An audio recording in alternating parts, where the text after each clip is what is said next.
Hello dear students and welcome back to my channel. In this video, I'll explain the most important inter-second year economics very short answers for the final exam. Let's begin. First one, Raitu Bandhu.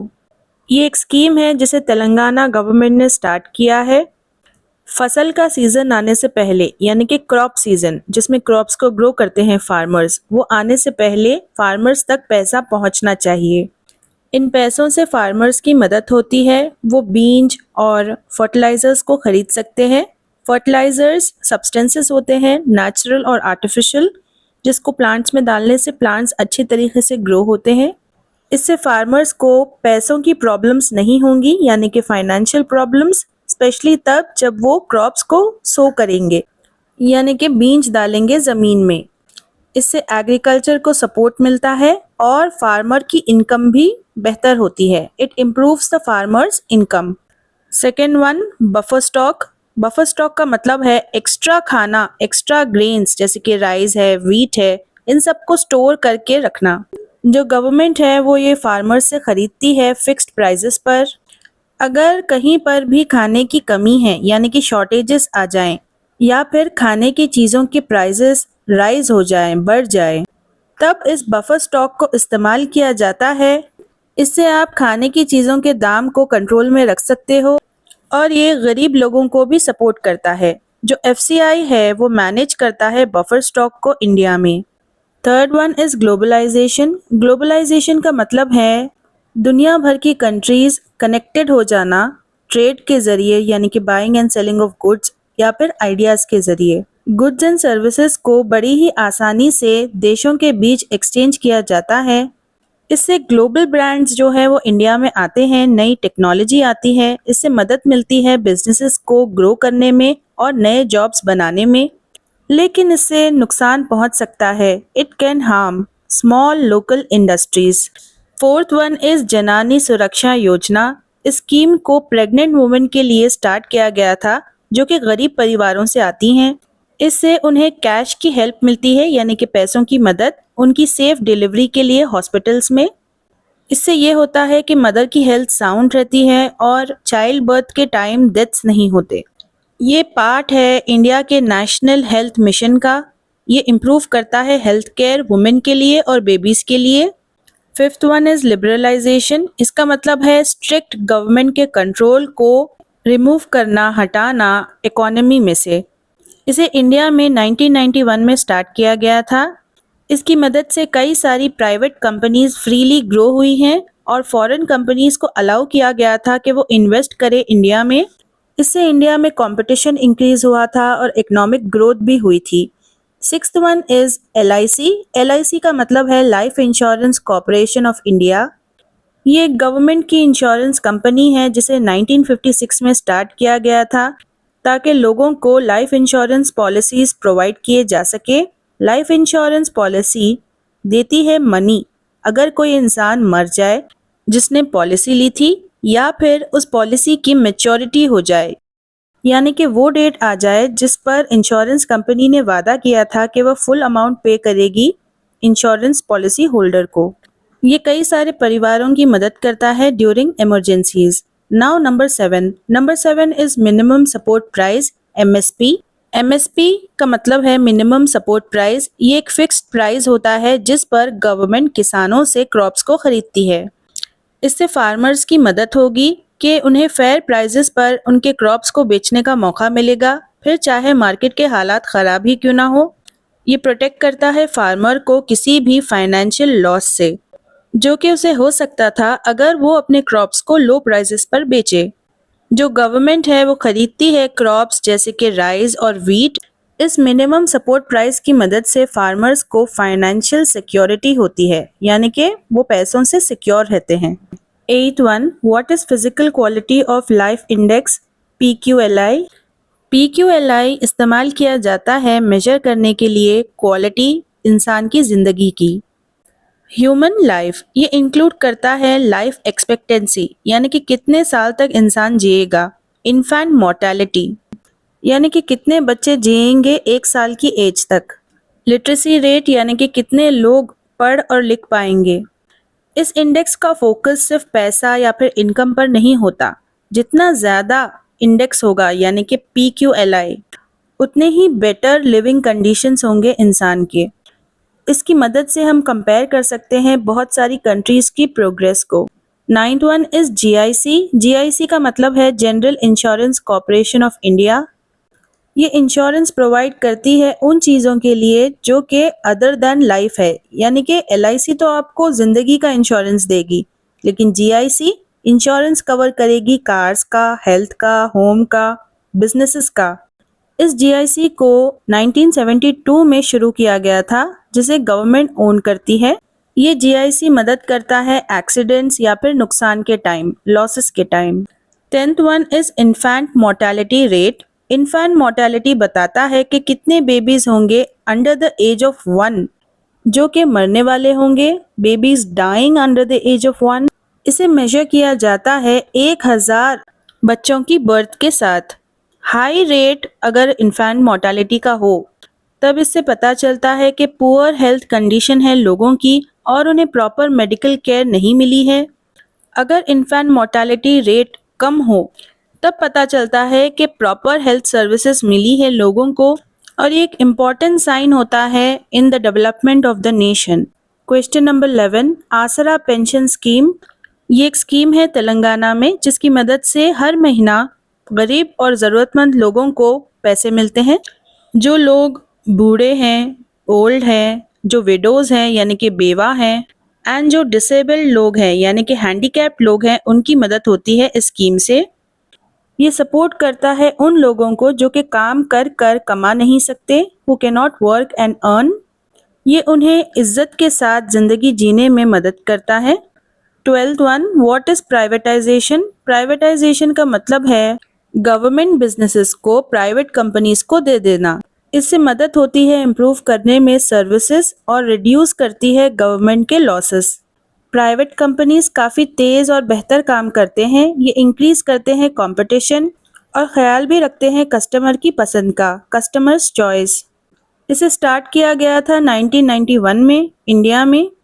3rd one is grading. Grading का मतलब है separate करना, अलग करना products को जिनकी quality अच्छी हो और जिनकी क्वालिटी अच्छी ना हो। इसे इस्तेमाल किया जाता है फार्मिंग के बिजनेस में, फ्रूट्स और ग्रेन्स के साथ। जो अच्छे क्वालिटी के प्रोडक्ट्स होते हैं, गुड क्वालिटी गुड्स, उन्हें बेटर प्राइसेस पर बेचा जाता है। इसकी मदद से जो बायर्स होते हैं, जो प्रोडक्ट्स को खरीदने आए हैं, वो लोग बेहतर चॉइसेस कर सकते हैं। इससे ट्रस्ट बना रहता है बायर और सेलर्स के बीच। 14th one, food corporation of India, FCI।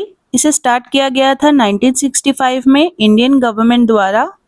ये फूड ग्रेन्स को खरीदते हैं फार्मर्स से एट MSP यानी कि मिनिमम सपोर्ट प्राइस। ये खाने को स्टोर करके रखते हैं, जिसकी मदद से आप पूरे इंडिया में फूड सप्लाई कर सकते हो। FCI मदद करता है फूड सिक्योरिटी में और प्राइजेस को भी कंट्रोल में रखता है खाने पीने की चीज़ों के। ये FCI काम करता है मिनिस्ट्री ऑफ कंज्यूमर अफेयर्स के under. 15th one is ecosystem. एक इकोसिस्टम एक ग्रुप होता है लिविंग और नॉन लिविंग थिंग्स का। इसमें जानवर, प्लांट्स, मिट्टी, हवा, पानी, ये सब कुछ आ जाता है। एक इकोसिस्टम के सारे पार्ट्स एक दूसरे के ऊपर ही डिपेंडेंट होते हैं, यानी कि निर्भर होते हैं। एक हेल्दी इकोसिस्टम जो होता है वो सपोर्ट करता है जिंदगी को। हमें चाहिए कि हम हमारे इकोसिस्टम्स को प्रोटेक्ट करें आने वाली फ्यूचर जनरेशन्स के लिए। 16th वन, कल्याणा लक्ष्मी पथकम। ये एक स्कीम है जिसे तेलंगाना गवर्नमेंट ने स्टार्ट किया। इससे फाइनेंशियल हेल्प मिलती है गरीब लड़कियों को शादी के लिए। ये सपोर्ट करता है उन लड़कियों को जो कि SC, ST या फिर माइनॉरिटी फैमिलीज से आए। ये कम करता है, रिड्यूस करता है चाइल्ड मैरिजेस को। ये डिग्निटी देता है, इज्जत देता है गरीब परिवारों को शादी के टाइम पर। 17th is sustainable development. इसका मतलब है रिसोर्सेज को काफ़ी ध्यान से इस्तेमाल करना बिना फ्यूचर को नुकसान पहुंचाए। इससे एक बैलेंस बना रहता है ग्रोथ, और ये प्रोटेक्ट करता है हमारे नेचर को। ये अवॉइड करता है वेस्ट करना पानी, ज़मीन या फिर फॉरेस्ट। ये बहुत इम्पॉर्टेंट है फ्यूचर की आने वाली जनरेशन्स के लिए। जो साफ़ एनर्जी होती है और जब रिसोर्सेज को रिसाइकल किया जाता है नेक्स्ट यूज़ के लिए, तब इससे सपोर्ट मिलता है सस्टेनेबिलिटी को। 18th one is balance of trade. इसका मतलब है डिफरेंस, फर्क एक्सपोर्ट और इंपोर्ट के बीच। एक्सपोर्ट यानी कि जब आप अपने देश का सामान दूसरे देशों को बेचते हो। इंपोर्ट यानी कि जब आप दूसरे देशों से सामान खरीद के अपने देश में लाते हो। अगर एक्सपोर्ट ज़्यादा होंगे तब इससे देश में पैसा आएगा, so it is a surplus. अगर इंपोर्ट ज़्यादा होंगे इसका मतलब देश का पैसा जा रहा है, so it is a deficit. ये बैलेंस ऑफ ट्रेड बताता है कि एक देश कितना पैसा कमा रहा है ट्रेड के जरिए, यानी कि buying and selling of goods and services. ये बैलेंस ऑफ ट्रेड एक हिस्सा होता है बैलेंस ऑफ पेमेंट्स का। बैलेंस ऑफ पेमेंट्स का मतलब है जब सारे इकोनॉमिक ट्रांजैक्शंस जो कि देशों के बीच होते हैं उन्हें रिकॉर्ड किया जाता है। 18th one is Cyberabad. Cyberabad एक हिस्सा है हैदराबाद का जो कि तेलंगाना में है। इसमें आईटी एरियाज आ जाते हैं, यानी कि इंफॉर्मेशन टेक्नोलॉजी के एरियाज, जैसे कि हाईटेक सिटी, गच्चीबौली। कई सारे टेक्नोलॉजी की कंपनीज जैसे कि गूगल और माइक्रोसॉफ्ट है यहाँ पर। इससे जॉब्स क्रिएट करने में मदद होती है लोगों के लिए और ये ग्रो करता है इकोनॉमी ऑफ द कंट्री को। साइबराबाद को आईटी हब ऑफ तेलंगाना कहते हैं। Next one is per capita income. इसका मतलब है पर पर्सन की एवरेज इनकम क्या होगी। इसको कैलकुलेट करने का तरीका है total income divided by total population. ये कंपेयर करता है इनकम लेवल्स को देशों के बीच। ज़्यादा इनकम का मतलब है कि बेटर लिविंग स्टैंडर्ड। ये इकोनॉमिक प्रोग्रेस बताता है एक देश की। Next one is what are the types of environment. So दो टाइप के एनवायरनमेंट होते हैं, एक होता है नेचुरल एनवायरनमेंट और एक मैन मेड।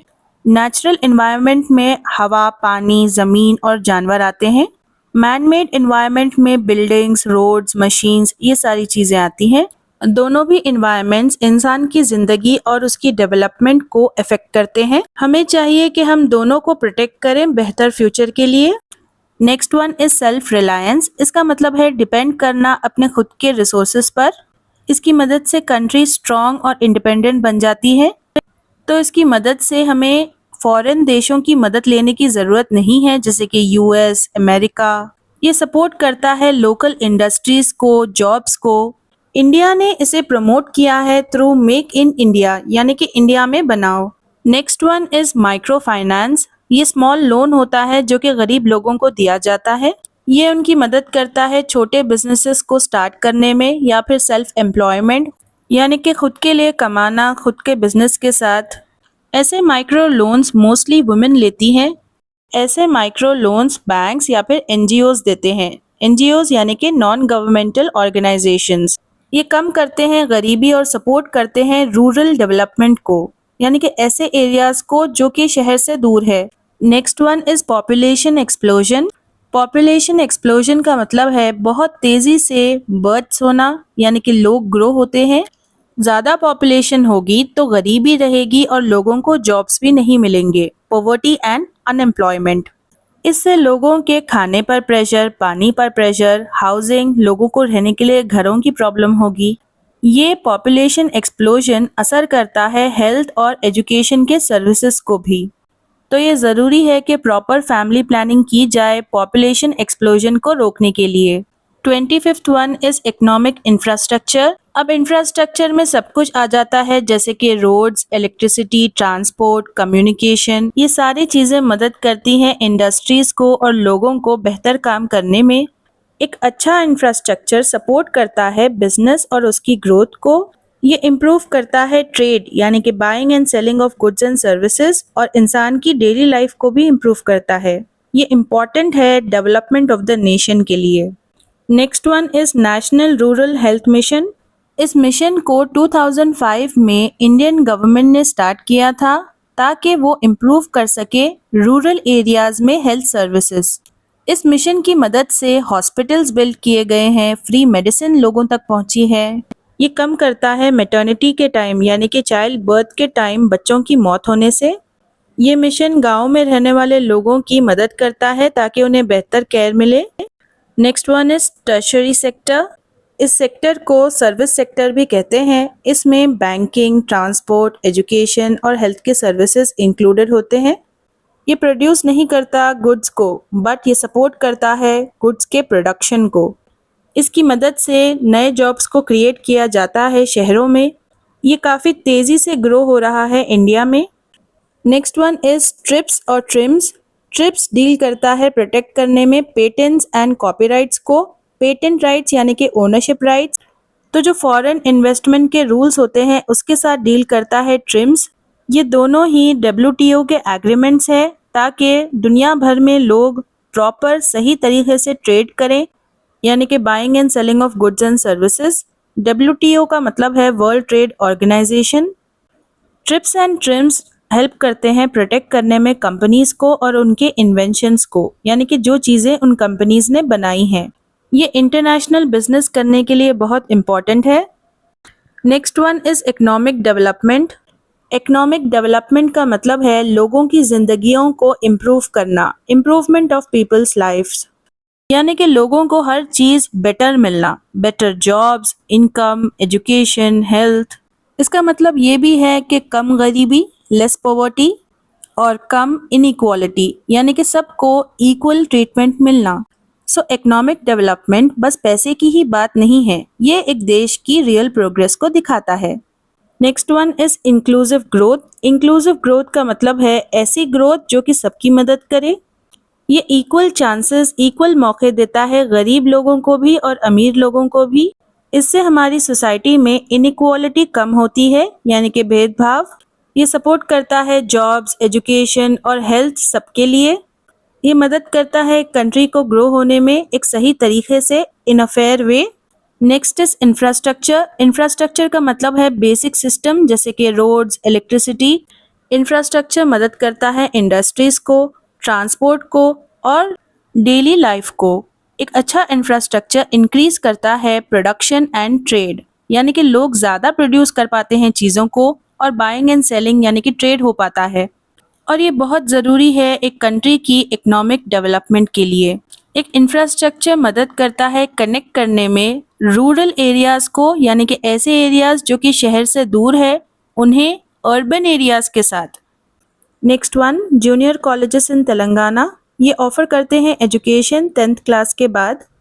ये स्टूडेंट्स की मदद करते हैं हायर एजुकेशन हासिल करने में। तेलंगाना में बहुत सारे गवर्नमेंट और प्राइवेट कॉलेजेस हैं जो कि ऑफर करते हैं साइंस, आर्ट्स, कॉमर्स जैसे स्ट्रीम्स। ये स्टूडेंट्स की मदद करते हैं बिल्ड करने में उनके करियर्स को।